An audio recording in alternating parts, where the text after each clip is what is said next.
Hello guys, this is Shailendra Pandey and we were discussing about kinematics.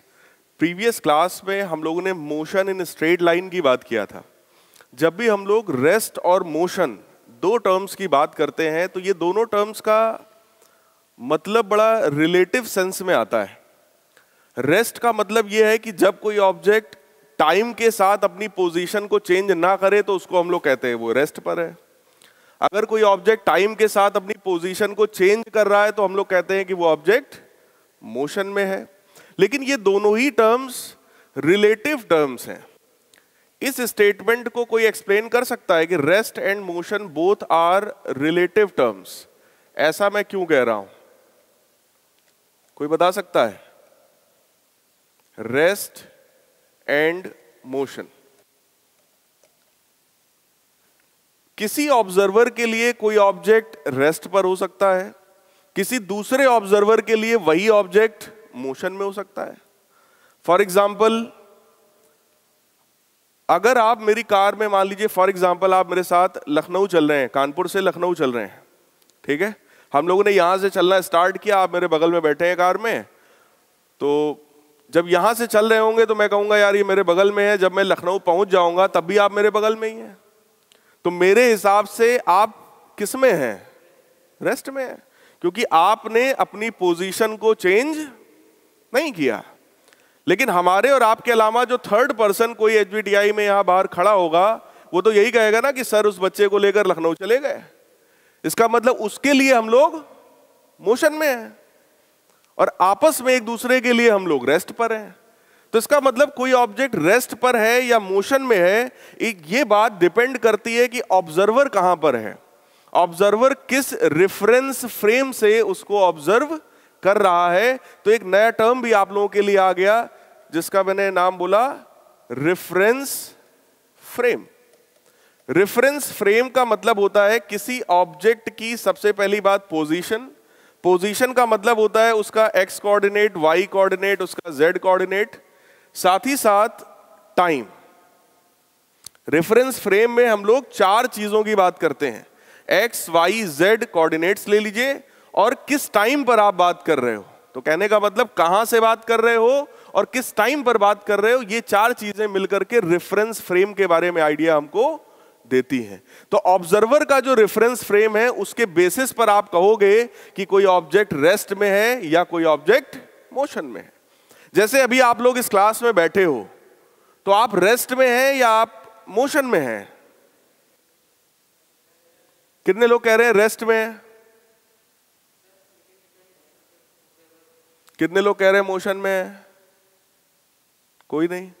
लेकिन आप सोचो, मैंने अभी यही बात तो कहा कि आप रेस्ट में हैं या मोशन में हैं, ये डिपेंडेंट किस चीज पर है? ऑब्जर्वर कहां पर है. अगर ऑब्जर्वर फॉर एग्जांपल मैं हूं तो मैं कहूंगा भाई बच्चे बैठे हुए हैं इसलिए बच्चे किस में हैं? रेस्ट में. लेकिन अगर यही ऑब्जर्वर मून पे खड़ा हो, मंगल ग्रह पे खड़ा हो, आजकल वहां पर भी लोग जा रहे हैं, बड़े बड़े लोग, क्या पता वहां भी प्लॉटिंग करा चुके हो. अगर मंगल ग्रह पे खड़े होकर के वो देखेंगे आपको तो वो तो यही कहेंगे कि भाई ये लोग जिस प्लैनेट पर हैं वो पूरा का पूरा प्लैनेट सन के अराउंड ऐसे ऐसे घूम रहा है. बोलो यार. इवन वो भी जिस प्लैनेट पर खड़े हैं, अगर मैं मंगल प्लैनेट की बात करूं, वो भी जिस प्लैनेट पे खड़े हैं वो भी घूम रहा है. बोलो यार. तो कहने का मतलब ये डिपेंड करता है कि हम आपको ऑब्जर्व कहां से कर रहे हैं, तभी हम ये बात कह सकते हैं कि आप रेस्ट में हैं या फिर आप मोशन में हैं. क्लियर? इसके बाद मैंने आप लोगों से डिस्टेंस और डिस्प्लेसमेंट जैसे दो बहुत छोटे शब्दों की बात की थी. तो डिस्टेंस और डिस्प्लेसमेंट पर रिलेटेड एक छोटा सा क्वेश्चन है आपके लिए. देखिए उसको हम लोग कैसे करते हैं. एक क्वेश्चन है, उसका डायग्राम मैं प्लॉट कर रहा हूं.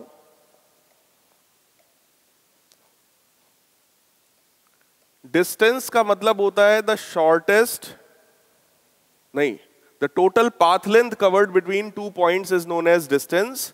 और डिस्प्लेसमेंट का मतलब था the shortest distance between two points. इसी छोटे से कॉन्सेप्ट पर बेस्ड ये देखिए एक क्वेश्चन है कि एक ऑब्जेक्ट है, ओ पॉइंट से चलना शुरू करता है इस रास्ते से होते हुए, फाइनली वो यहाँ ए तक पहुंचता है.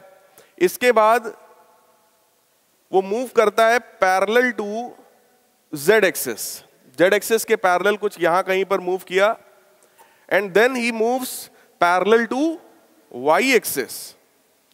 अभी वो y एक्सिस के पैरेलल मूव करता है किसी पॉइंट c तक। अब क्वेश्चन में देख रहा हूं, क्वेश्चन में क्या कहा जा रहा है, कहा जा रहा है particle moves in a semi circular path of radius r। तो सबसे पहला जो ये जो रेडियस है सेमी सर्कुलर पाथ की वो कितनी है, r। Then it moves parallel to z axis, z axis के पैरेलल मूव करता है covering a distance of r, this distance is also r। Finally it moves along b to c parallel to y axis by distance 2r। तो ये जो distance है, ये distance कितना हो गया भाई, दिस डिस्टेंस इज 2r, ये वाला डिस्टेंस, ये डिस्टेंस 2r है। आपसे कह रहे हैं find the ratio of distance to the displacement. Distance और डिस्प्लेसमेंट का रेशियो बताइए। चलिए बहुत सिंपल सा एक क्वेश्चन है, डिस्टेंस और डिस्प्लेसमेंट का रेशियो बताइए, अटेम्प्ट करिए सब लोग। डिस्टेंस का मतलब क्या होता है बेटा, total distance means total path length. बताइए टोटल पाथ लेंथ कितना है, बहुत सिंपल है,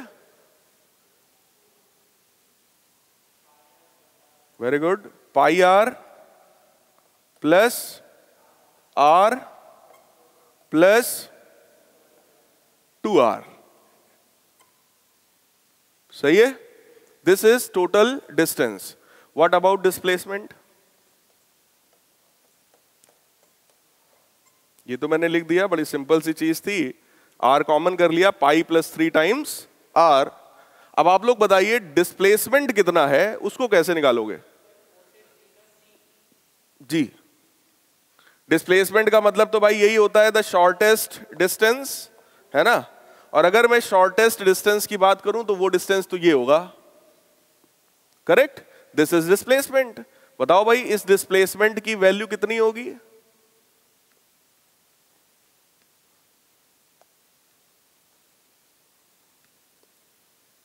बहुत सिंपल सा कॉन्सेप्ट है, displacement means the shortest distance, लेकिन वैल्यू कितनी होगी। अब देखिए बहुत छोटे से कॉन्सेप्ट पर क्वेश्चन रख दिया गया, बताओ भाई डिस्प्लेसमेंट कैसे निकालेंगे।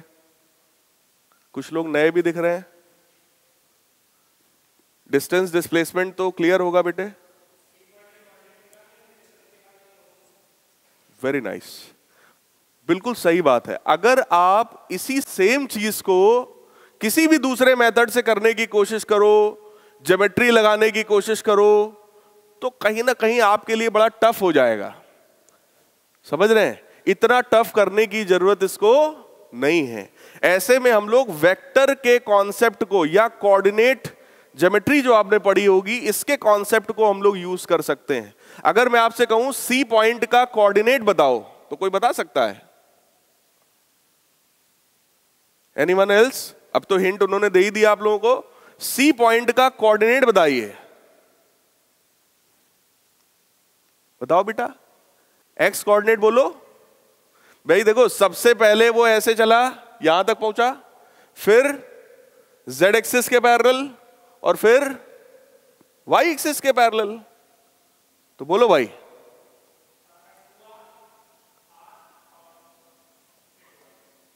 टू आर, उसके बाद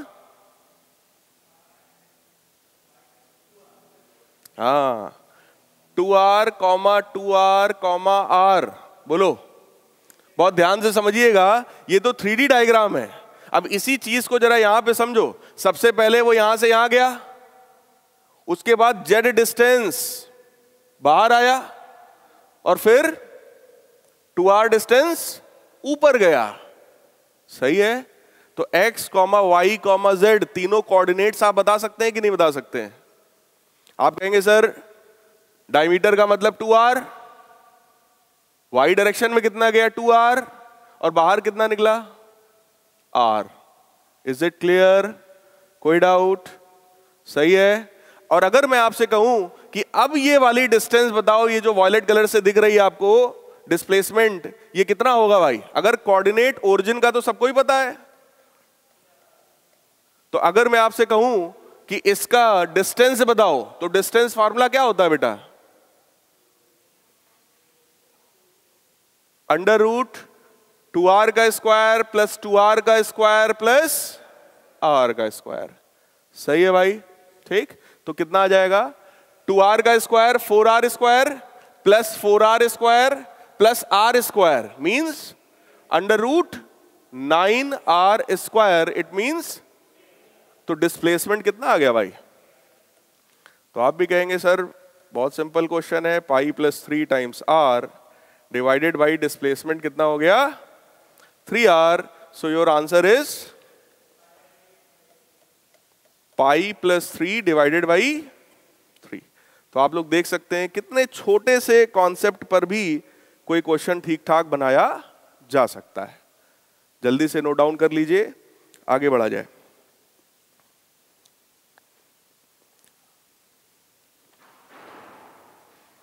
नोट डाउन कर लिया आप लोगों ने? सबने? चलिए,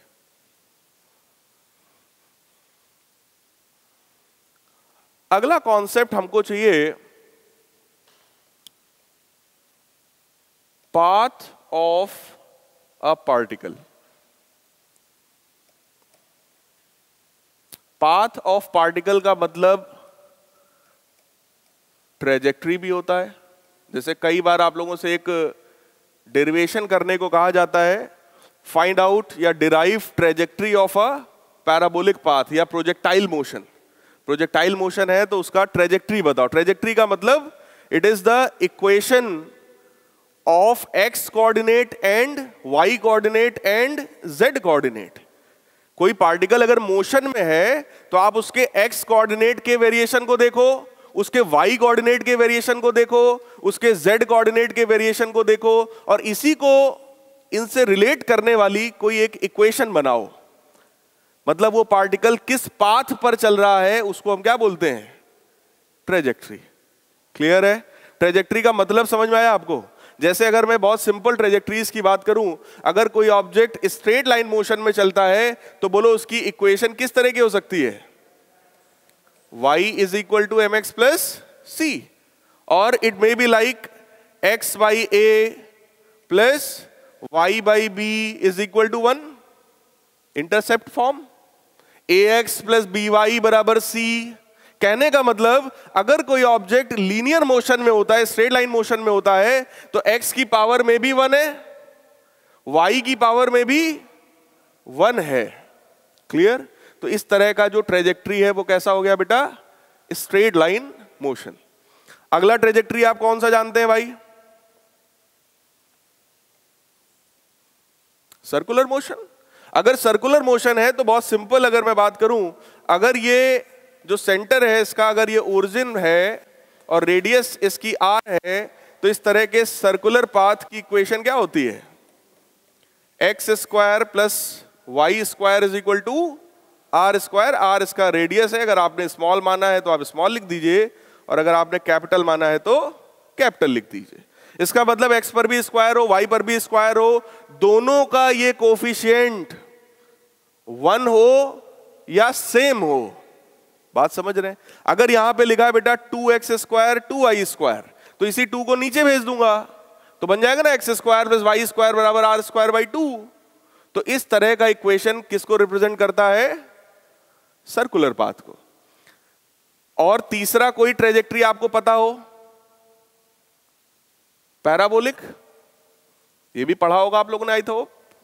इस तरह का अगर कोई पाथ है y square is equal to 4x type का, x और y दो वेरिएबल्स हैं, दोनों में किसी एक पर स्क्वायर हो और दूसरे पर स्क्वायर ना हो, तो उस पाथ को हम क्या बोलते हैं? Parabolic path. ये आप लोगों को आई होप आइडिया होगा।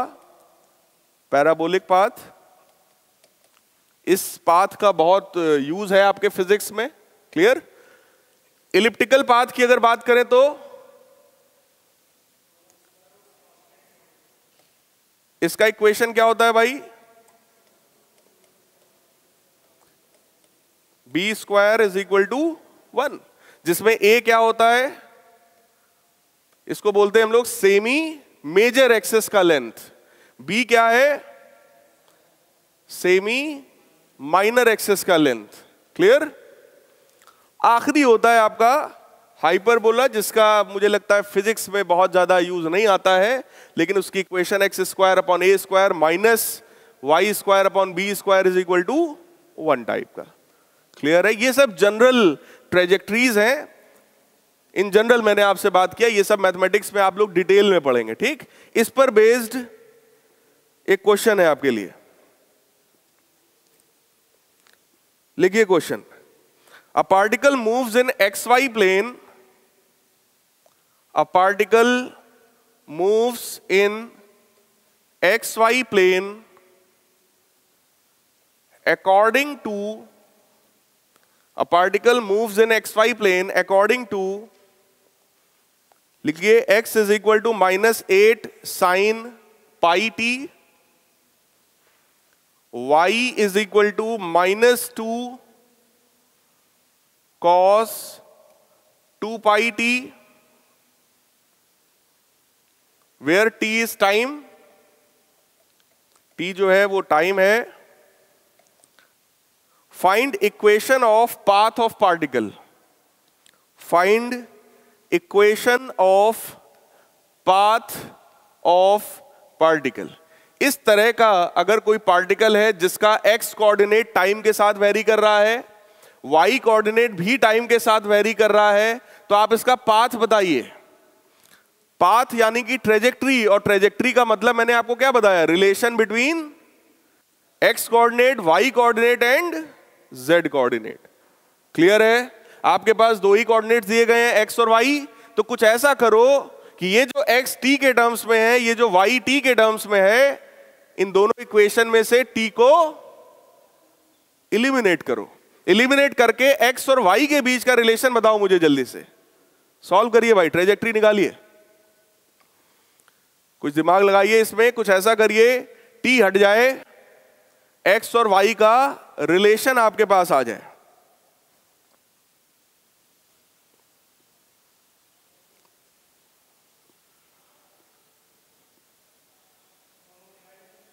दोनों को डिवाइड कर दिया जाए।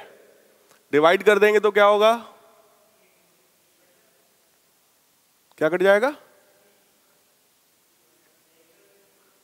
टी कट जाएगा।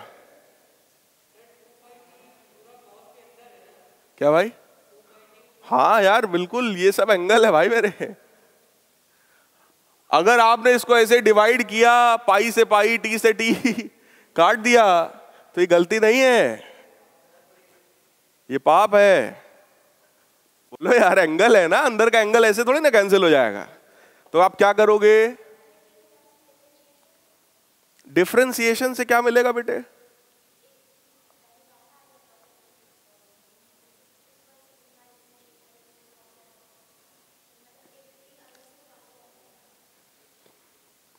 इनके कहने का मतलब है सर इसको एक बार डिफरेंशिएट करिए, जब आप डिफरेंशिएट करेंगे तो टी बाहर आ जाएगा। लेकिन बेटा जब मैं इसको डिफरेंशिएट करूंगा तो आएगा -8 cos पाई टी, और पाई और बाहर आ जाएगा। बोलो भाई, टी तो बाहर आया नहीं। वैसे भी यहां पे डिफरेंशिएशन का कोई रोल नहीं है। मैंने क्या कहा, ट्रेजेक्ट्री का मतलब होता है relation between x, y and z. आपको रिलेशन दिया है एक्स और टी में, वाई और टी में, तो कुछ ऐसा करो कि यहां से टी को, हाँ ये बात इनकी बिल्कुल सही है। इन्होंने कहा सर इसमें ऐसा करते हैं, हम लोग फॉर्मूला लगाते हैं -2, जो cos 2x होता है, इसका फॉर्मूला क्या है, 1 - 2 साइन स्क्वायर पाई टी हो जाएगा यहां पर। बताइए, so we can write here -2 1 - 2 times sine square pi t, और साइन पाई टी की वैल्यू कितनी है, x अपॉन -8। तो क्या इसको हम लोग x अपॉन -8 का स्क्वायर लिख सकते हैं बेटा? सिंप्लीफाई करिए, this is the relation between x and y। कर लो भाई, जल्दी से सॉल्व करो।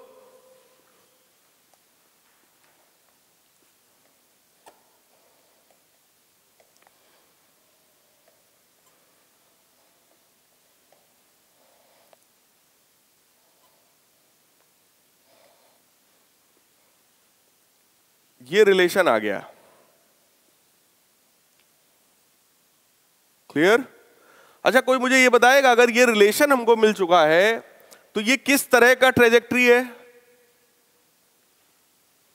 मैंने अभी आप लोगों को स्ट्रेट लाइन बताया, सर्कुलर मोशन बताया, पैराबोला बताया, इलिप्स बताया, हाइपरबोला भी बताया।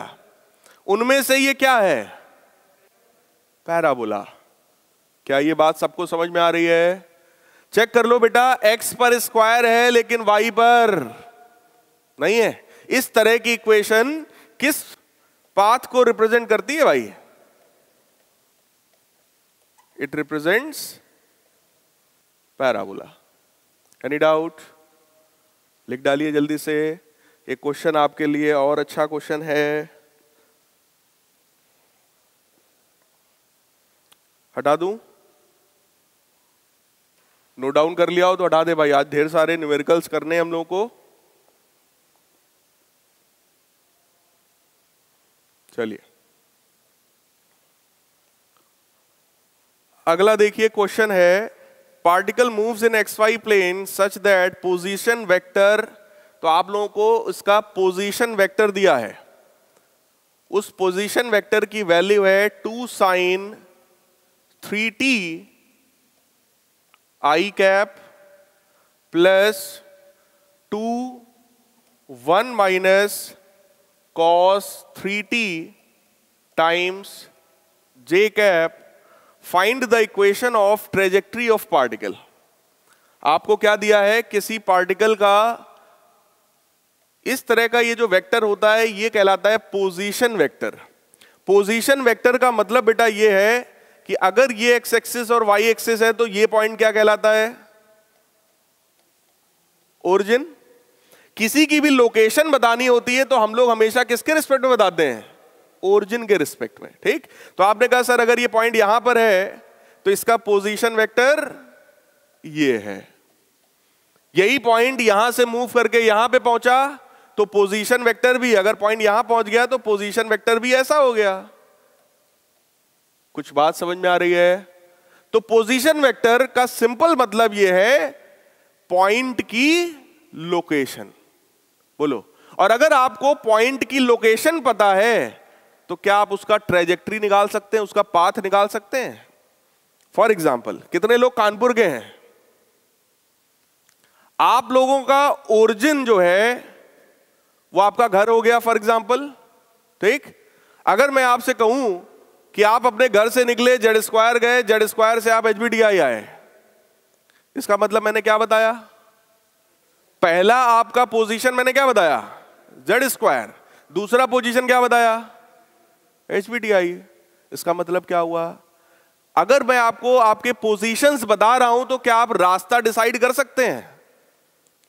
आप कहेंगे सर अपने घर से हम जेड स्क्वायर तक किसी रास्ते से गए होंगे और जेड स्क्वायर से हो सकता है VIP रोड पकड़ के सीधे चले आए हो। बोलो भाई, हो सकता है कोई बच्चा कहेगा जेड स्क्वायर से निकले थे, जरीब चौकी होते हुए इधर से आए लंबे रास्ते से।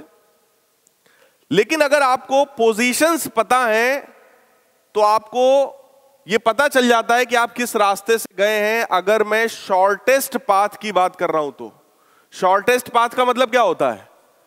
घर से सीधे शक्तिमान बने और कहां पहुंचे? Z square. जेड स्क्वायर से सीधे शक्तिमान बने और कहां पहुंचे? HBDI। तो बोलो ये जो रास्ता है ये रास्ता एकदम श्योर है, सर्टेन है, इसमें कोई डाउट नहीं है। बोलो यार, तो जब भी आप बात करते हो इस तरीके के पोजीशन वेक्टर की, अगर मैंने कहा कि पहले वो P पे था बाद में Q पे गया, तो बोलो उसकी ट्रेजेक्ट्री क्या होगी? Line joining P to Q। Is it clear? कोई डाउट? अभी फिलहाल आपको इस तरीके का ये ट्रेजेक्ट्री इसका दिया गया है बेटा। इस ट्रेजेक्ट्री का मतलब क्या है? लोकेशन। ठीक, लोकेशन को कोऑर्डिनेट ज्योमेट्री में जब आप पढ़ते हैं तो आप x कोऑर्डिनेट और y कोऑर्डिनेट पढ़ते हैं। चेक करो यार, ये एक्स एक्सिस है, ये वाई एक्सिस है। कोऑर्डिनेट ज्योमेट्री कहता है इस पॉइंट का लोकेशन क्या है, एक्स कॉमा वाई। जैसे मैंने कहा 3,2, तो क्या वो पॉइंट आप लोग समझते हो क्या है, 3, 2? बोलो यार, सही है। वेक्टर इसी चीज को ऐसे लिखता है, और वेक्टर का मतलब क्या हो गया, आर वेक्टर का मतलब एक्स आई कैप प्लस वाई जे कैप। अभी मैं आप लोगों को वेक्टर भी पढ़ाऊंगा अगली आने वाली क्लासेस में, तो आपको यह पता चलेगा आई कैप और जे कैप क्या है, they are unit vectors along x direction and y direction. सही है। एक्स डायरेक्शन में यूनिट वेक्टर कौन होता है, आई कैप। वाई डायरेक्शन में यूनिट वेक्टर कौन होता है, जे कैप। और जेड डायरेक्शन में कौन होता है, के कैप। अगर मैं आपसे कहूं 3 यूनिट का एक्स डायरेक्शन में कोई वेक्टर बताओ, 3 आई कैप। बोलो यार। 5 यूनिट का वाई डायरेक्शन में बताओ, 5 जे कैप। सही है। तो आपसे कहा गया कि अगर कोऑर्डिनेट एक्स कॉमा वाई है तो उसका पोजीशन वेक्टर क्या होगा, एक्स डायरेक्शन में एक्स आई कैप, वाई डायरेक्शन में वाई जे कैप। इन्हीं दोनों का सम कहलाता है पोजीशन वेक्टर। इसका मतलब बेटा ये जो दिया हुआ है, ये जो लिखा हुआ है, ये क्या चीज है, x की वैल्यू आ गई 2 sin 3t, y की वैल्यू आ गई 2 times 1 minus cos 3t। क्या ये क्वेश्चन वही पुराना वाला बन गया, x दिया हुआ है t के टर्म्स में, y दिया है t के टर्म्स में, हमारा काम क्या है, x और y में रिलेशन निकालना। उसके लिए करोगे क्या, यू विल एलिमिनेट t। बोलो यार, सही है, करिए जल्दी से। इस t को हटाना है, बोलो क्या किया जाए, sin 80 का फॉर्मूला लगा दें। थोड़ा और सिंपल सोचो भाई, मुझे लग रहा है यहां पे कुछ और जुगाड़ भी चल जाएगा। Simply we can solve this. sin 3t की वैल्यू अगर मैं यहां पे निकालूं तो sin 3t की वैल्यू कितनी आएगी बेटा, x अपॉन 2। यहां से अगर मैं लिखूं y upon 2 is equal to 1 minus cos 3t, और cos 3t की वैल्यू मैं निकाल लूं, कितनी आ जाएगी, 1 माइनस y अपॉन 2। तो चेक करिए, sin 3t पता है, cos 3t भी पता है, हमको क्या करना है, t को हटाना है। तो क्या करें,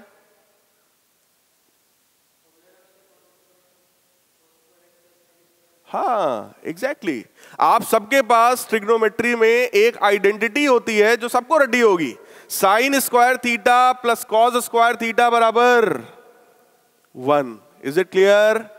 तो सिंपल सॉल्व्ड। आप भी कहेंगे सर इसका स्क्वायर करो, इसका स्क्वायर करो, दोनों को ऐड करो। जैसे ही ऐड करोगे भाई बताओ क्या आएगा, x बाई 2 का स्क्वायर 1 माइनस y बाई 2 का स्क्वायर बराबर। Is it clear? कोई डाउट? सही है, नोट डाउन कर लीजिए।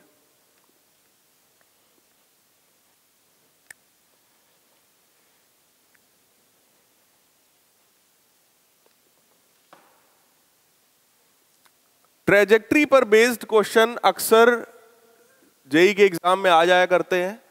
ट्रेजेक्ट्री का मतलब वही है एक्स और वाई और जेड में रिलेशन। कुछ भी करो, इनके अलावा जो भी दिया हो उसको हटाने की कोशिश करो। क्लियर? अब उस कोशिश में ट्रिग्नोमेट्री भी यूज हो सकती है, उस कोशिश में कोऑर्डिनेट भी यूज हो सकता है, उस कोशिश में वेक्टर भी यूज हो सकता है। ये सब चीजें जो हैं ये सब फिजिक्स में एक सपोर्टिंग मटेरियल के रूप में यूज होती हैं।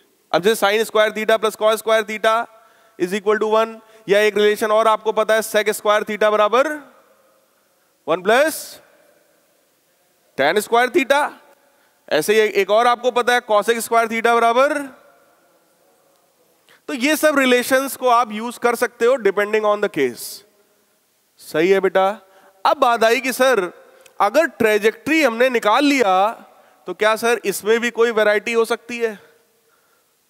अगर ट्रेजेक्ट्री भी हमने निकाल लिया तो क्या इस पर बेस्ड भी कोई क्वेश्चन पूछा जा सकता है? तो हाँ भाई, इस पर बेस्ड भी एक बढ़िया क्वेश्चन देखिए।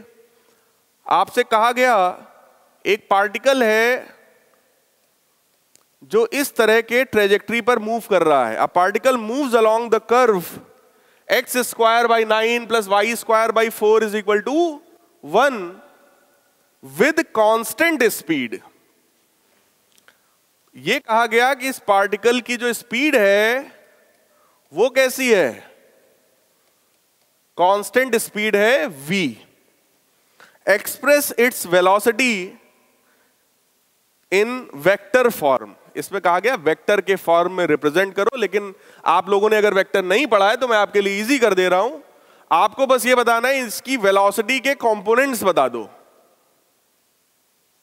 देखो एक चीज आप लोगों ने पढ़ा होगा, बार बार यूज भी किया होगा, क्योंकि मेजॉरिटी ऑफ स्टूडेंट यहां पर 12th क्लास या पास आउट है।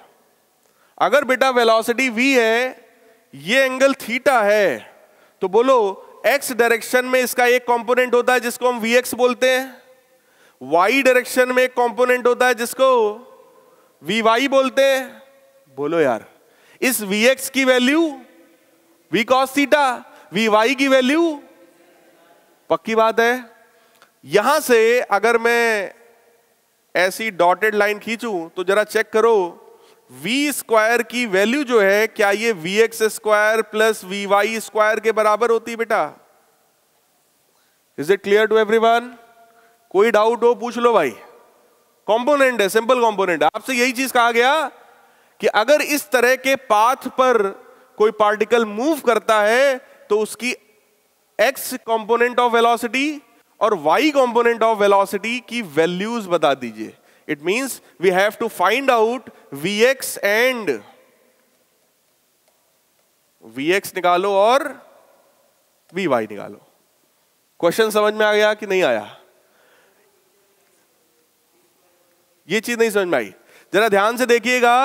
ये राइट एंगल ट्रायंगल है, बचपन से पढ़ते आ रहे हो। राइट एंगल ट्रायंगल अगर है तो पाइथागोरस थ्योरम लगा सकता हूं मैं।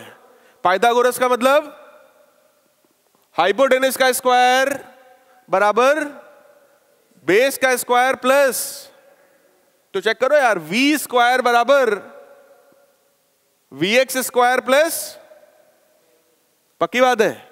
वही है। क्योंकि अभी आपने वेक्टर नहीं पढ़ा है इसलिए मैंने आपको सिंपल फॉर्म में बता दिया, पाइथागोरस लगा लो वही आ जाएगा।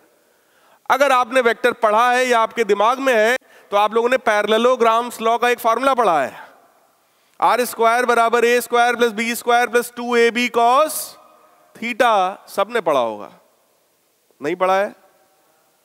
पढ़ा होगा।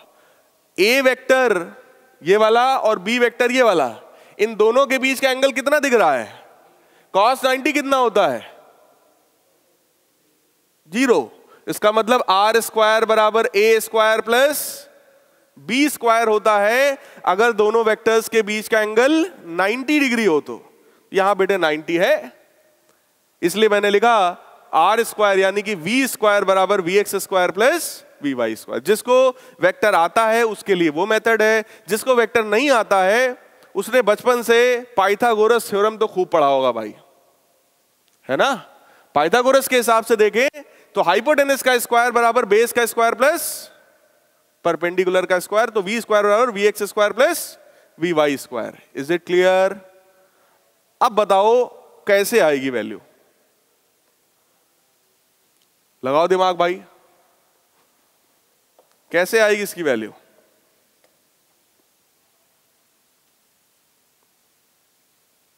पिछले 2-3 क्वेश्चंस में मैंने आपसे क्या निकलवाया? ट्रेजेक्ट्री। अब ये क्वेश्चन उसके आगे का है, एक स्टेप आगे का है। अगर ट्रेजेक्ट्री आपको दे दी जाए और आपसे कहा जाए उसकी वेलोसिटी के बारे में कमेंट करो, अब सोचो अगर वेलोसिटी के बारे में कमेंट करने को कहा जा रहा है तो कुछ समय बाद यह भी कहा जा सकता है उसका डिस्प्लेसमेंट बताओ 15 सेकंड के बाद। बोलो यार, पूछ सकते हैं कि नहीं पूछ सकते हैं? आपसे कह सकते हैं इसकी मैक्सिमम वेलोसिटी बताओ, आपसे ये कह सकते हैं वो टाइम बताओ जब इसकी वेलोसिटी 0 हो।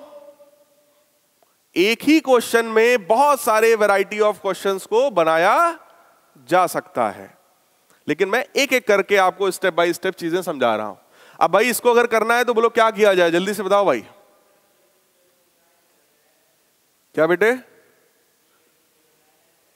Vx की वैल्यू आपने कितनी बताई? 9 ना ना नहीं आएगी। आपका मेथड इसमें चलेगा बेटा। x का मतलब क्या है?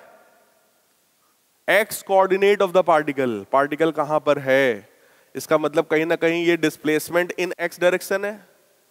बोलो यार। और अगर उस डिस्प्लेसमेंट को मैं डिफरेंशिएट करूंगा तो क्या मिलेगा? वेलोसिटी। ये फॉर्मूला मैंने बताया था कि नहीं बताया था प्रीवियस क्लास में? देखो जब हम लोग फंडामेंटल बेसिक बताते हैं तो लगता है बहुत इजी है, बहुत सिंपल है। उसी सेम चीज को मैं यहां पे अप्लाई कर रहा हूं, इसमें कोई टफ क्वेश्चन नहीं है, बिल्कुल भी टफ क्वेश्चन नहीं है। आप जरा समझो, अगर इसको मैं डिफरेंशिएट करता हूं इस एक्सप्रेशन को, तो बहुत ध्यान से देखिएगा क्या आएगा। 1/9 तो बाहर हो गया, एक्स स्क्वायर का डिफरेंशिएशन बोलो 2x। लेकिन आप लोगों ने एक गलती किया कि सर किसके रिस्पेक्ट में कर रहे हो differentiate? We are interested in velocity, तो बोलो किसके रिस्पेक्ट में डिफरेंशिएट करें? टाइम के। किसके रिस्पेक्ट में करें? टाइम के। तो बोलो वैल्यू क्या आ जाएगी? मुझसे किसी ने पूछा था प्रीवियस क्लासेस में कि सर ये dx/dt ऐसे क्यों आ जाता है?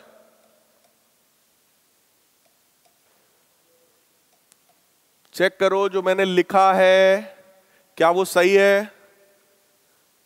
जो मैं कर रहा हूं वो मैं क्यों कर रहा हूं, ये समझ में आ रहा है? हमको बेटा वेलोसिटी का एक्सप्रेशन चाहिए, दिया है किसका? पोजीशन का, यानी कि डिस्प्लेसमेंट का। और अगर मैं डिस्प्लेसमेंट को डिफरेंशिएट करूंगा तो बोलो वेलोसिटी आएगा। ठीक, तो इसको जैसे ही मैंने डिफरेंशिएट किया, इट इज 2/9 x टाइम्स, ये क्या चीज है? It is velocity in x direction, plus 1/2 y vy is equal to 0।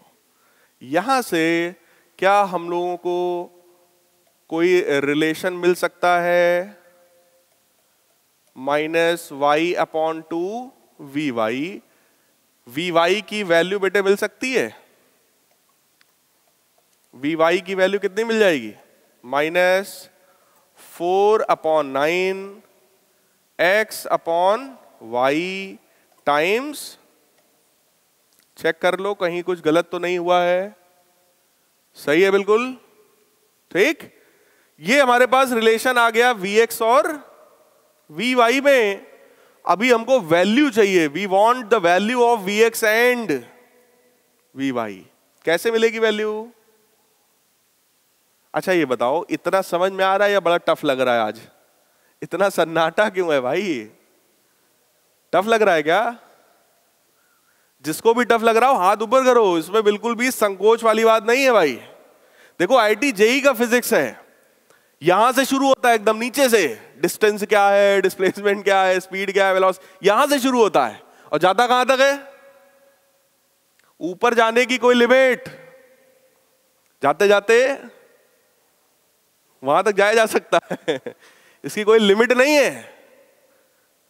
जब आसान होता है तो बहुत सिंपल लगता है, लेकिन उसी चीज को जब हम लोग अप्लाई करते हैं, देखो मैंने कल की क्लास में बहुत सिंपल चीज बताई थी, उतने का ही तो एप्लीकेशन कर रहा हूं कि मैं कुछ अलग कर रहा हूं। आप बताइए, सिंपल चीज है, लेकिन थोड़ा सा दिमाग चलाओ। आपको Vx और Vy में रिलेशन मिल गया, एक रिलेशन Vx और Vy में पहले से लिखा हुआ है आपके सामने, तो Vy की ये वैल्यू उठाकर कहां रखनी है? यहां पर।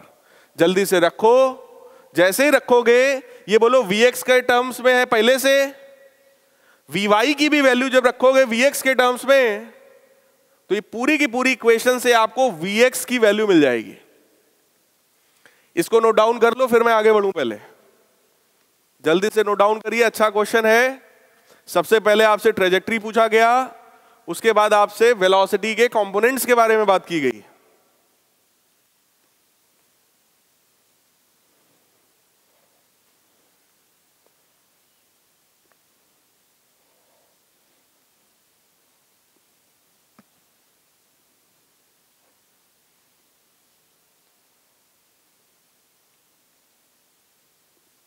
इतना नोट डाउन कर लिया आप लोगों ने, सबने?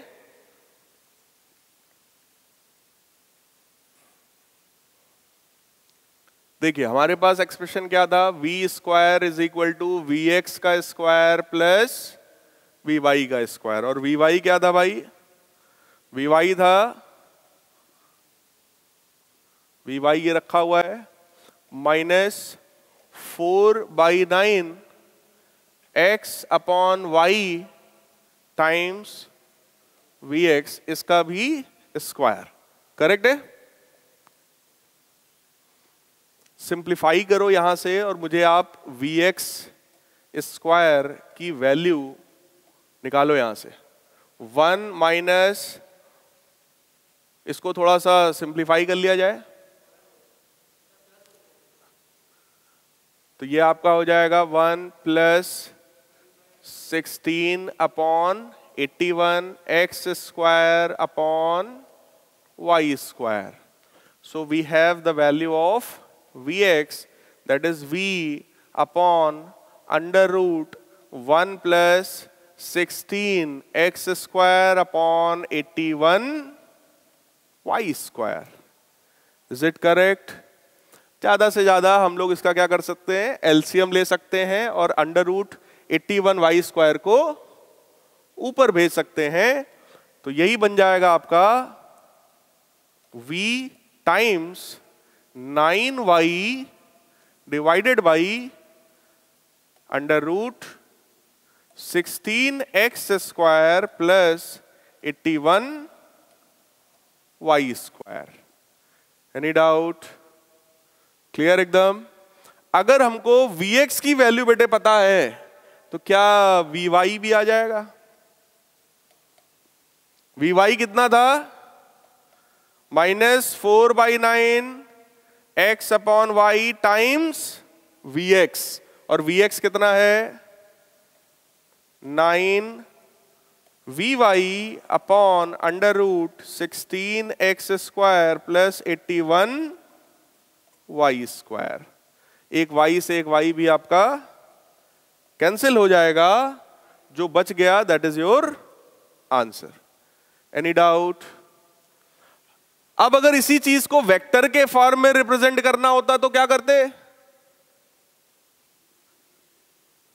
हमको वेलोसिटी का एक्स कंपोनेंट पता है, तो उसके साथ यूनिट वेक्टर कौन सा होगा? कौन सा होगा? Vx इंटू आई गैप। वाई डायरेक्शन की वेलोसिटी भी हमको पता है, तो उसके साथ यूनिट वेक्टर क्या होगा? क्या इतना काम और कर सकते हैं? जब वेक्टर पढ़ा दूंगा उसके बाद तो कर लोगे भाई। Vx पता है, Vy पता है, दोनों को रख दो, Vx के साथ आई कैप रख दो और Vy के साथ j कैप रख दो, that will be the answer of your question. Clear है? नोट डाउन कर लीजिए। किसी को जरा सा भी डाउट हो तुरंत पूछ लीजिए। जो लोग रिकॉर्डेड लेक्चर देख रहे हैं उन लोगों को भी अगर कोई डाउट होता है तो आप कमेंट सेक्शन में पूछिए। मैं देख रहा था प्रीवियस वीडियोस में आप लोगों में से बहुत लोगों ने पूछा है सर डाउट है कैसे पूछें, तो आप कमेंट में अपने डाउट को लिखिए, उसका जो भी होगा मैं जवाब आपको दूंगा।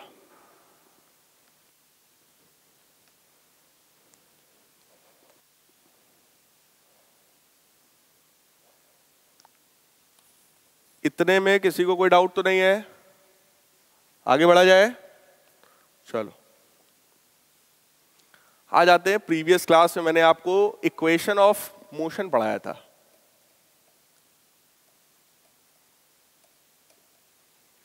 Equations of motion.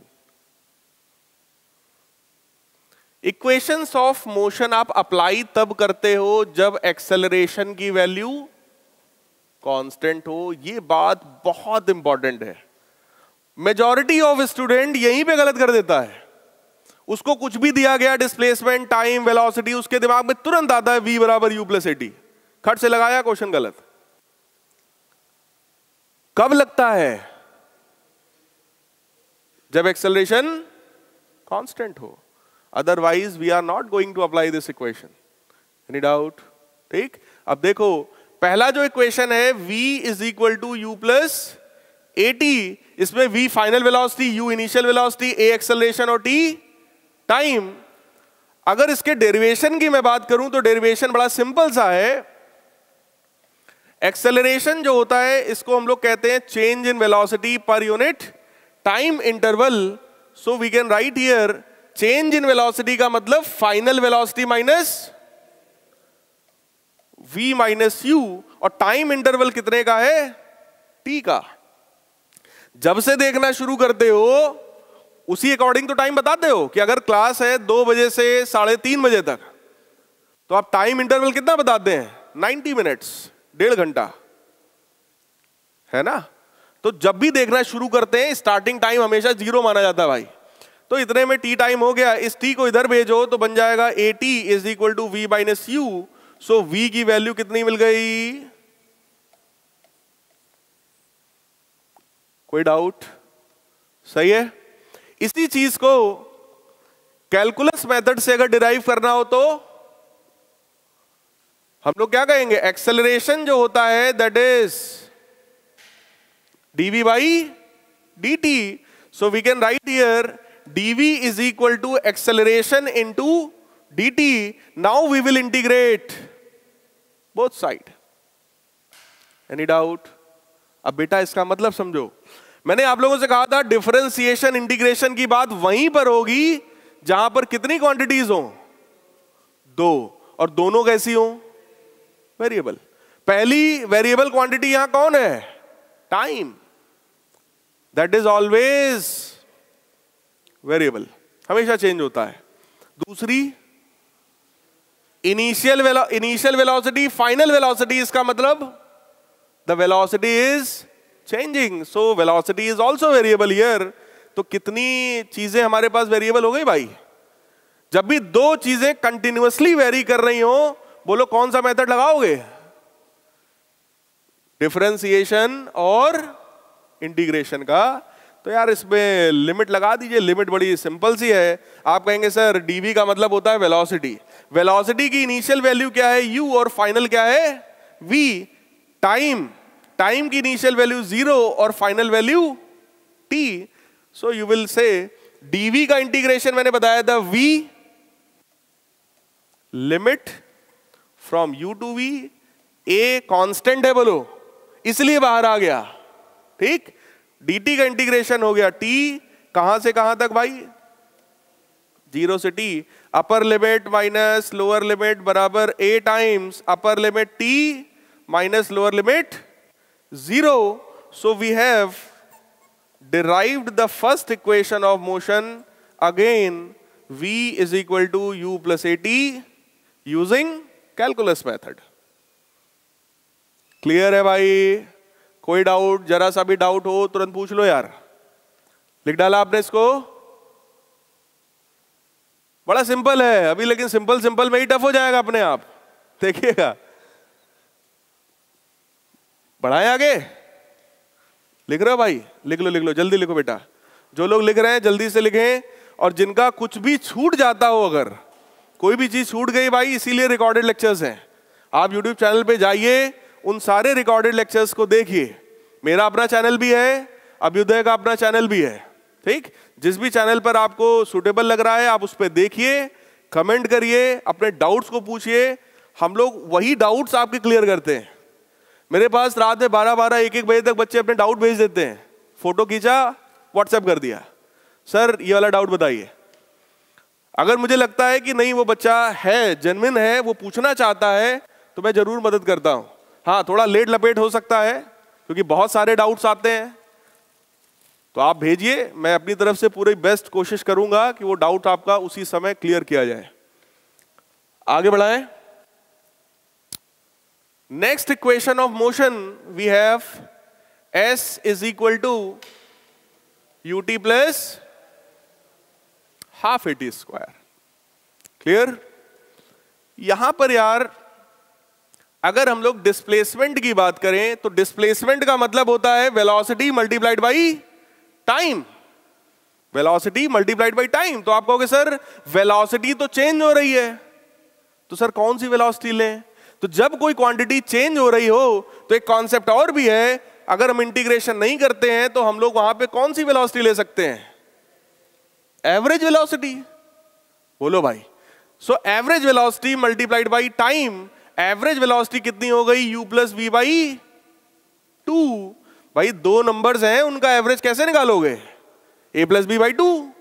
तो u plus v by two. So we can write here u plus, first equation use करो जरा, v की जगह क्या लिख सकते हैं?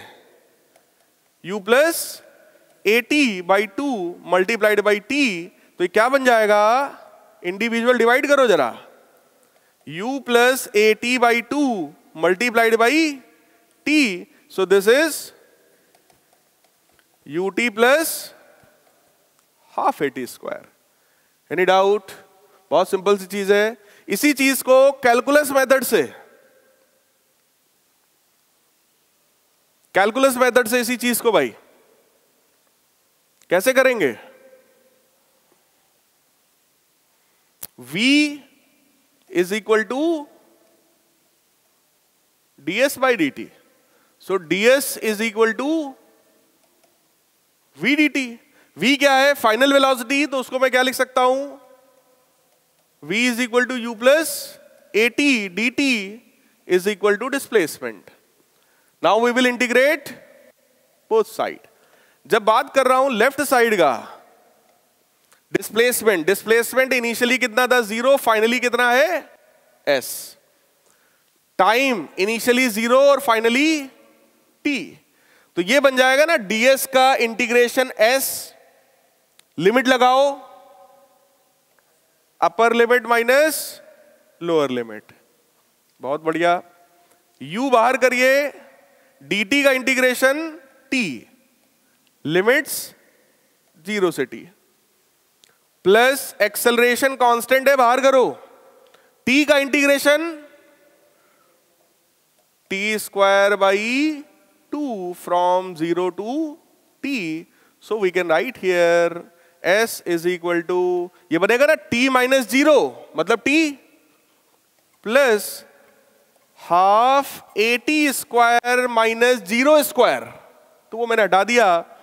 चेक करो, again we have derived this equation. Any doubt? लिख डाला है सबने, सिंपल चीज है। ठीक, आ जाओ भाई। थर्ड इक्वेशन, थर्ड इक्वेशन है हमारे पास v square is equal to u square plus 2as। v का स्क्वायर दिख रहा है, तो पहली जो इक्वेशन है v is equal to u plus a t, इसी को क्या किया जाए? दोनों तरफ होल स्क्वायर करो, कम से कम LHS तो आ ही जाएगा। v स्क्वायर लाना था, v स्क्वायर आ गया। ठीक, a प्लस बी का होल स्क्वायर ओपन करिए, plus 2uat plus a square t square. बोलो भाई,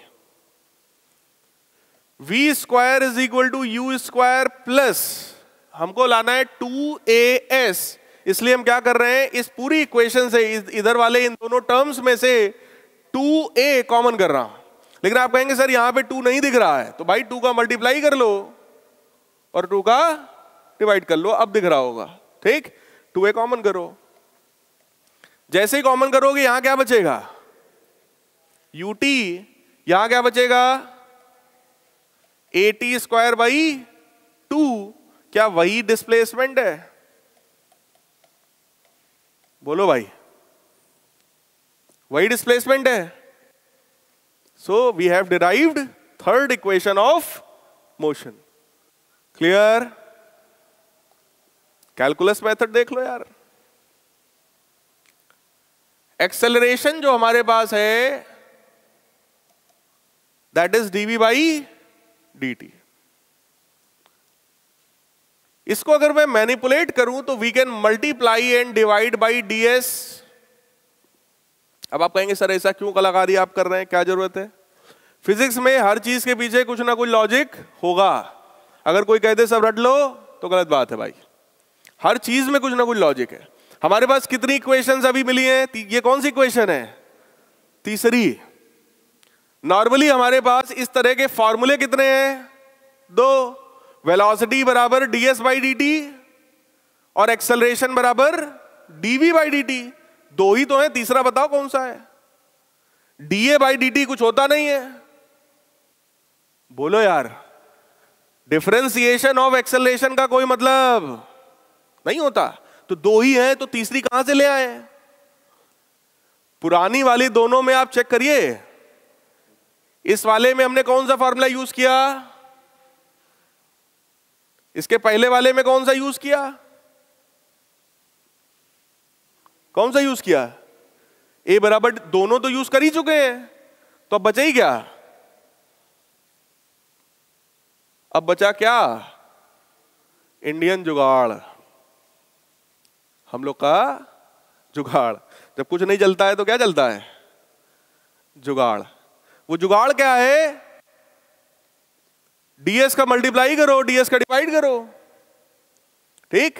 ये जो ds बाई dt है, इसको हम क्या लिख सकते हैं? Velocity. So we have one more formula, acceleration is equal to v dv by ds। ये जुगाड़ है। जब जीन्स पुरानी हो जाए तो ब्लेड लेके उसको फाड़ दो, तुरंत नई हो जाएगी, एकदम नए पैटर्न में आ जाएगी। तो वही जुगाड़ आपने किया।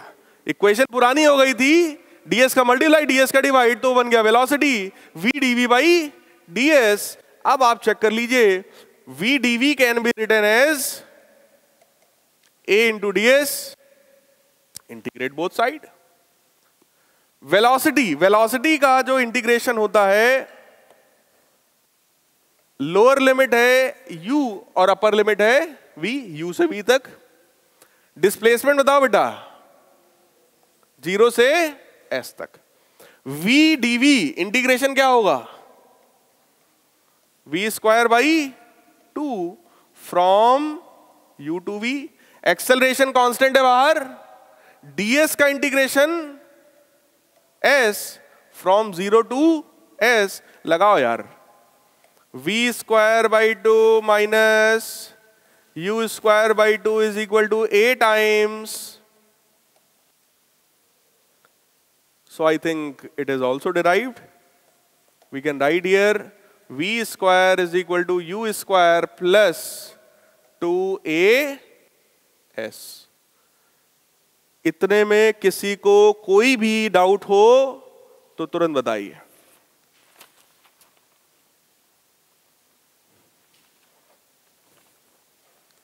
कोई डाउट इसमें? तीन इक्वेशन, तीनों के दो दो method, general method, calculus method, ये सब आप लोग को आई थिंक पढ़ाया भी गया होगा, स्कूल में भी पढ़ाया गया होगा, लेकिन क्योंकि इसकी जरूरत होती है तो मैंने फिर से पढ़ा दिया। बेटा यहां पे हमको v स्क्वायर लाना था, ठीक। कैसे आ सकता है? हमारे पास सिर्फ पहली और दूसरी इक्वेशन है, तो हमने पहली इक्वेशन लिखा और दोनों तरफ होल स्क्वायर कर दिया। दोनों तरफ होल स्क्वायर तो कर ही सकते हैं, फायदा क्या हुआ? v स्क्वायर लाना था, v स्क्वायर आ गया। इसको ओपन करते ही u स्क्वायर भी आ गया। सिर्फ आगे का ये बचा है, 2as लाना था, उसके लिए हमने 2a कॉमन किया, यहां से जो बच गया वही s है, डिराइव हो गया। Any doubt in this? अब आ जाओ क्वेश्चन पर। IIT JEE 2019 12 अप्रैल, शिफ्ट नंबर 2, 2019 में आया हुआ क्वेश्चन देखिए।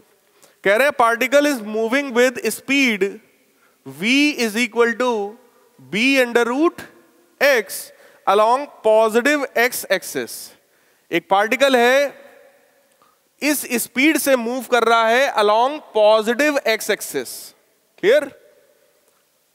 Calculate speed of the particle हमको स्पीड पार्टिकल की निकालनी है at time t is equal to tau, assume that particle is at origin.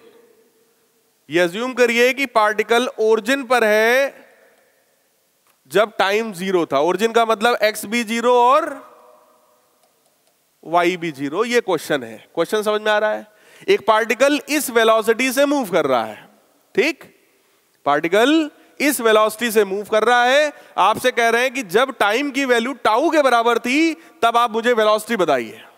Supporting में क्या दिया गया है कि जब पार्टिकल ओरिजिन पर था तब टाइम 0 था, मतलब पार्टिकल इनिशियली कहां पे था? ओरिजिन पर।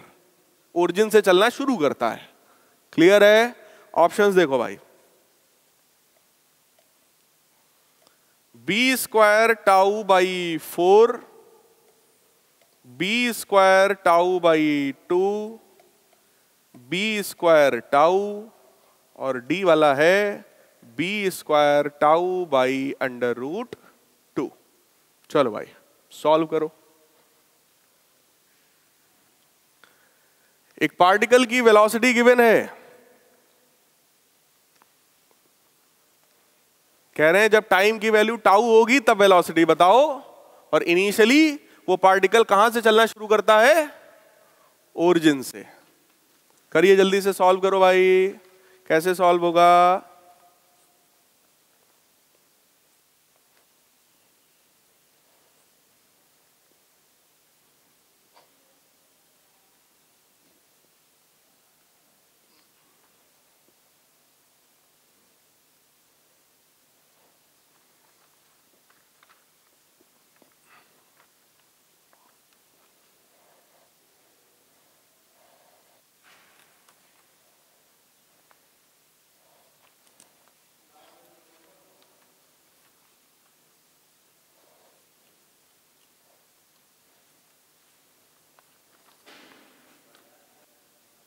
कैसे होगा बेटा? जी, कोई है जिसको कुछ सूझ रहा है कैसे करें? हाँ बेटा, सेकंड इक्वेशन लगा दें, s बराबर ut plus half v square लगा दें। थर्ड लगा दें? क्यों लगा दें? इक्वेशंस कब लगती हैं? जब एक्सेलरेशन, क्या एक्सेलरेशन कांस्टेंट दिख रहा है? बोलो भाई, क्या एक्सेलरेशन कांस्टेंट दिख रहा है? नहीं दिख रहा?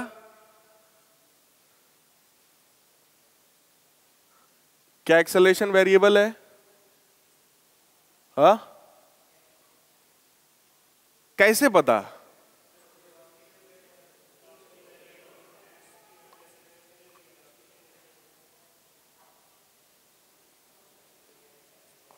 इसका मतलब एक्सेलरेशन वेरिएबल हो गया।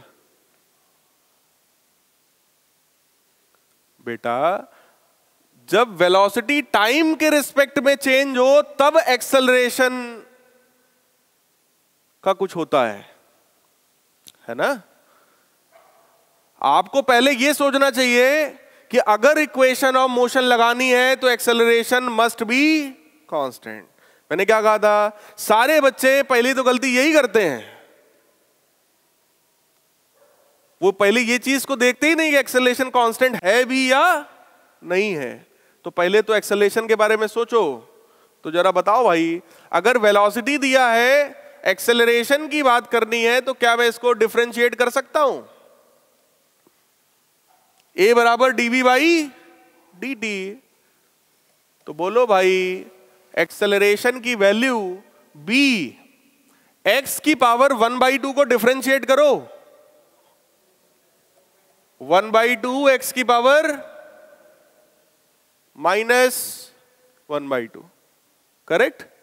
सो we can write it b/2 under root x। सही लिखा है क्या मैंने? सही लिखा है, गलत है? हाँ, ये डिफरेंशिएशन किसके रिस्पेक्ट में है? टाइम के रिस्पेक्ट में है। तो जब आप करेंगे तो dx बाई dt भी तो आना चाहिए।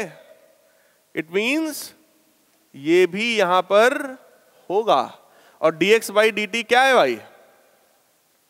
v। सो एक्सेलरेशन की value b upon 2 under root x times velocity. और वेलोसिटी क्या है? b अंडर रूट, क्या दुश्मनी है भाई? b अंडर रूट, तो अंडर रूट एक्स से अंडर रूट एक्स, क्या बचा? एक्सेलरेशन की वैल्यू आ गई b स्क्वायर बाई 2। अब बताओ कांस्टेंट है कि नहीं है? कांस्टेंट है भाई कि नहीं है? है। अब पता चला कांस्टेंट है। और अगर कांस्टेंट है तो अब बिना किसी कंफ्यूजन के we can apply equation of motion. हमसे कहा गया वेलोसिटी बताओ t बराबर टाउ पर, तो बोलो वी विल अप्लाई v बराबर u प्लस at। आपको दिया गया t बराबर 0 पे x बराबर 0 है, तो t बराबर 0 पे x 0 होगा तो v कितना होगा? t बराबर 0 यानी इनिशियली x कितना है, और अगर वही x 0 रख दें तो इनिशियल वेलोसिटी कितनी है? पक्की बात है, इनिशियल वेलोसिटी u तो हो गई, सही है भाई, plus acceleration into correct answer p वाला। सही है। किसी को कोई डाउट? बताइए क्या कह रहे थे आप?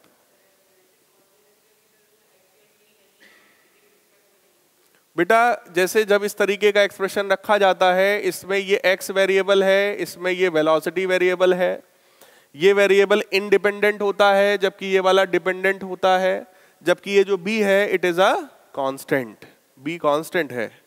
तो जब b कांस्टेंट है तो b स्क्वायर बाई 2 भी कांस्टेंट होगा।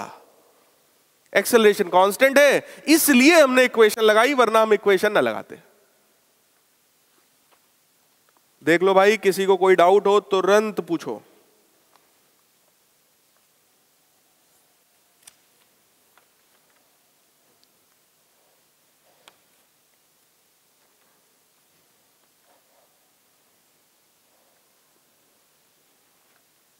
जल्दी से नोट डाउन कर लीजिए।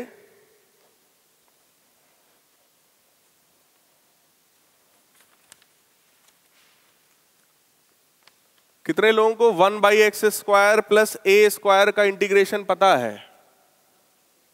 1 by x square plus a square with respect to x, मतलब dx लिख लीजिए। कितने लोगों को वो इंटीग्रेशन आता है? डायरेक्ट फार्मूला ही है, 1 by a tan inverse x by a. पता है कि नहीं पता? नहीं पता? कितने लोगों को नहीं पता ये फार्मूला? अभी आप लोगों ने डिफरेंस इंटीग्रेशन नहीं पढ़ा है 11th में? अच्छा ठीक, ये हटा दूं? समझ आ गया? चलो, वो फार्मूला अभी आगे जब बता देंगे तब उस पर बेस्ड मैं क्वेश्चन की बात करूंगा, ठीक है? क्योंकि एक क्वेश्चन और आया था जिसमें वो फार्मूला आपका यूज होगा। चलिए, एक क्वेश्चन है हमारे पास, सिंपल क्वेश्चन है, चलो थोड़ा सा सिंपल क्वेश्चन भी करा देते हैं।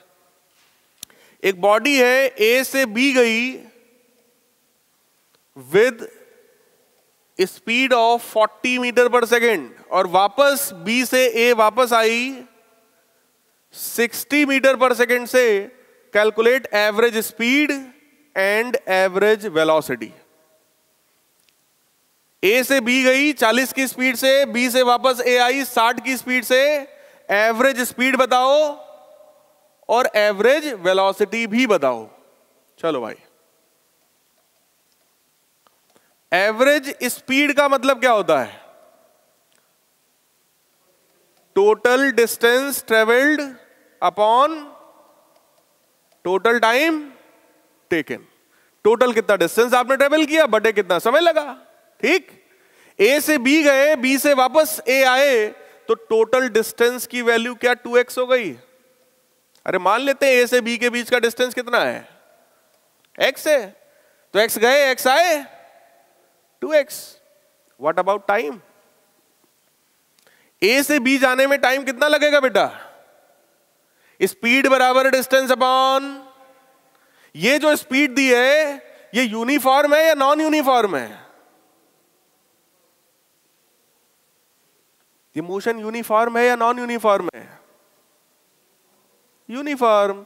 ए से बी तक 40 से गए, जब बी से वापस लौटे तो 60 से आ गए, तो ए से बी का जो मोशन है वो यूनिफॉर्म है, बी से वापस ए का मोशन यूनिफॉर्म। और मैंने आपको कल ही बताया था यूनिफॉर्म मोशन का मतलब एक ही फॉर्मूला, चाल बराबर दूरी बटे समय, speed is equal to distance upon time. So you will say speed है 40, डिस्टेंस है x और टाइम है t, तो बोलो टाइम की वैल्यू कितनी आ गई यहां पर, सही है, एवरेज स्पीड आ जाएगी। सिंपल है, इसको सॉल्व करोगे तो 48 मीटर पर सेकंड आ जाएगी, 48 मीटर पर second. What about average velocity,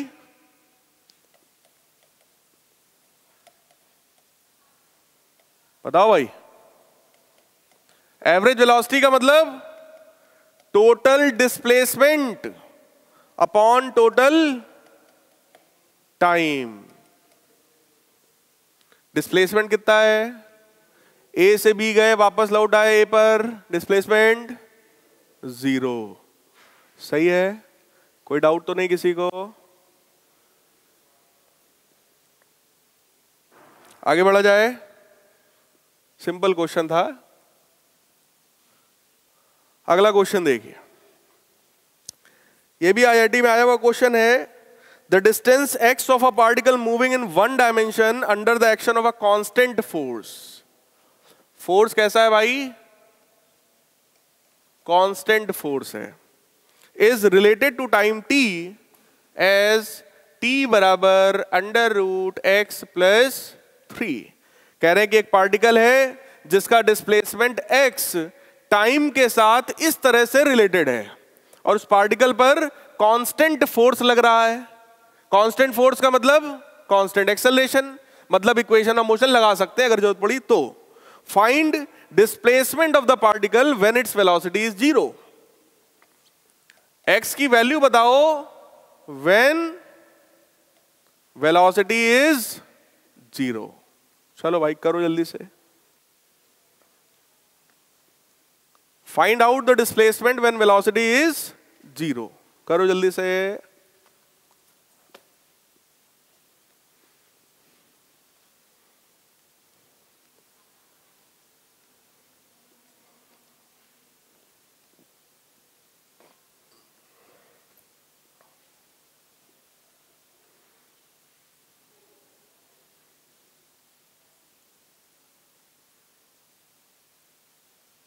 आपसे कह रहे हैं डिस्प्लेसमेंट बताइए जब वेलोसिटी 0 हो।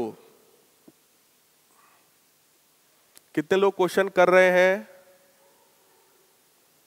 कितने लोग सिर्फ नीचे देख रहे हैं अरे भाई कुछ तो बताओ यार।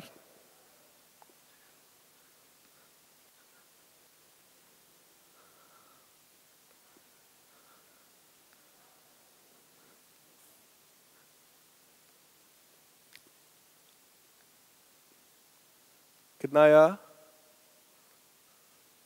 बोलो यार, गलत बोलोगे और क्या होगा, यहां कौन सी निगेटिव मार्किंग हो रही है। या तो आप सही बताएंगे या तो गलत बताएंगे। सही होने पे ऑस्कर नहीं मिलेगा, गलत होने पे भी कुछ नहीं जाएगा तो जो भी हो आप बताइए, बोलिए, संकोच मत करिए। हाँ क्या बेटा, क्वेश्चन रिपीट कर दे। क्वेश्चन में कहा गया एक पार्टिकल है जिस पर कांस्टेंट फोर्स लग रहा है और उसका डिस्प्लेसमेंट और टाइम इस तरह से रिलेटेड है। Find out the displacement when velocity is 0। Condition दिया है वेलोसिटी पर, तो पहले वेलोसिटी जानो तो वेलोसिटी क्या है। यहां पे अगर हम ध्यान से देखें तो हम लिख सकते हैं t-3 बराबर √x। So we can write here x बराबर, सही है, हमको एक्सप्रेशन दिया है वेलोसिटी का कि जब वेलोसिटी 0 है तब बताओ x। तो यार क्या करो, डिस्प्लेसमेंट को डिफरेंशिएट करो, बोलो यही वेलोसिटी है, करो इसका डिफरेंशिएशन, 2 टाइम्स और t का 1, सही है, पक्की बात है। अगर वेलोसिटी 0 है बेटा तो ये 0 हो गया, और अगर ये 0 है तो t की वैल्यू, टाइम की वैल्यू 3, और अगर टाइम की वैल्यू 3 है तो 3 बराबर √x + 3, 3 कट गया, √x बराबर 0, मतलब x बराबर 0। इसका मतलब पार्टिकल कहां पर है, ओरिजिन पर, x बराबर 0 पर। ये क्वेश्चन आया था आईआईटी में। तो आप देख सकते हैं कोई बहुत बड़ा रॉकेट साइंस नहीं आने वाला है। हाँ, कुछ क्वेश्चंस में कुछ अच्छा दम होता है, नो डाउट, लेकिन अगर आपके छोटे छोटे कॉन्सेप्ट, ये जो बारीक से कॉन्सेप्ट हैं, अगर वो क्लियर हैं तो आपको डरने की जरूरत नहीं है। बहुत सारे स्टूडेंट्स ज्यादा सिलेबस देखकर डर जाते हैं, वो पहले से मान लेते हैं मेरा इसमें होने वाला नहीं है, और अगर आप पहले ही हार मान गए तो आप दौड़ से बाहर हो गए। ये बात मैं आपको हर क्लास में कहता हूं, आप खुद को किसी से कम मत समझिए। बात समझ रहे हैं? जितने बच्चे आपको दिखते हैं बहुत हाई फाई सिस्टम में पढ़ने वाले, उनमें से सिलेक्ट कितने होते हैं? बहुत बड़ी कोचिंग है, सबको नाम पता होगा, कोटा में लाखों बच्चे पढ़ते हैं, सेलेक्ट कितने होते हैं? कितने होते हैं? अरे आईआईटी जेई का, आईआईटी का टोटल इनटेक कितने बच्चे लेते ही है वो? मैक्सिमम 8,000 कायदे के। बाकी जो आप 11,000 12,000 बता रहे हैं वो सब पीछे की ब्रांच सब मिला करके मान लीजिए मैक्सिमम 12,000। भाई साहब अकेले एक एक कोचिंग में 1-1 लाख बच्चे पढ़ते हैं, मतलब कोचिंग नहीं है, शहर है। That is city itself. जहां जाओगे सब वही दिखाई पड़ेंगे। सेलेक्ट कितने हो रहे हैं, ये मेन चीज है। आपका सिलेक्शन आपके अपने दम पे होगा। टीचर्स यानी मेंटर्स का काम है आपको मोटिवेट करना, आपको एक रास्ता दिखाना कि ऐसा भी हो सकता है, लेकिन यही होगा इस बात की गारंटी नहीं है। आपकी थिंकिंग एबिलिटी को बढ़ाने का प्रयास किया जा रहा है बाई वेरियस क्वेश्चंस। एक क्वेश्चन इसी क्रम में और है भाई, 100 मीटर स्प्रिंटर, स्प्रिंटर मतलब धावक, स्प्रिंटर जो लोग रेस दौड़ते हैं। अभी एक असम की थी ना वो धावक जो थी स्प्रिंटर, उनको अभी डीएसपी बनाया गया है। क्या नाम था बेटा? हाँ, हेमा दास, उनको अभी डीएसपी बनाया गया है। आज ही कल मैंने देखा था, न्यूज में आया था। तो उसी तरह की कोई परफेक्शनिस्ट स्प्रिंटर 100 मीटर की दौड़ जो दौड़ते हैं, increases her speed from rest uniformly at rate of 1 metre पर सेकेंड स्क्वायर। वो अपनी स्पीड को रेस्ट से बढ़ाती है, मतलब इनिशियल स्पीड कितनी है, किस रेट से बढ़ाती है? 1 मीटर पर सेकेंड स्क्वायर। तो बोलो ये एक्सेलरेशन है। Up to 3/4 of total run. अगर 100 मीटर की धावक है तो टोटल कितना दौड़ेंगी है? कितना दौड़ेंगी भाई? 100 मीटर। कहा जा रहा है 100 मीटर में से 3/4 का मतलब 3/4 ऑफ दिस, मतलब 75 मीटर।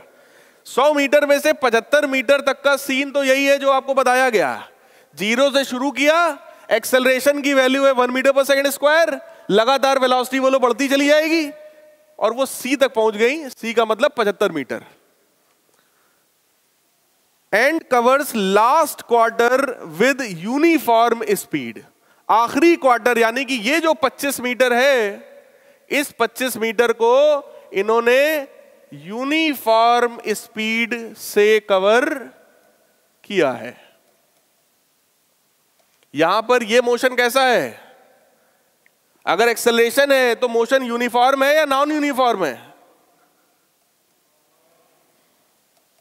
ये मोशन नॉन यूनिफॉर्म है। यहां पर नॉन यूनिफॉर्म स्पीड है, लगातार स्पीड इंक्रीज होगी और वहां पर स्पीड जाकर कैसी हो गई?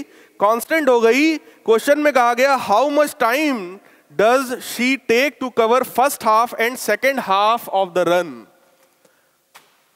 पहला आधा यानी कि 50 मीटर चलने में कितना टाइम लगा और रिमेनिंग 50 मीटर चलने में कितना टाइम लगा? क्वेश्चन समझ पा रहे हो? अगर मैं आधे को डी नाम दे दूं तो बोलो ये डिस्टेंस कितना है? 50।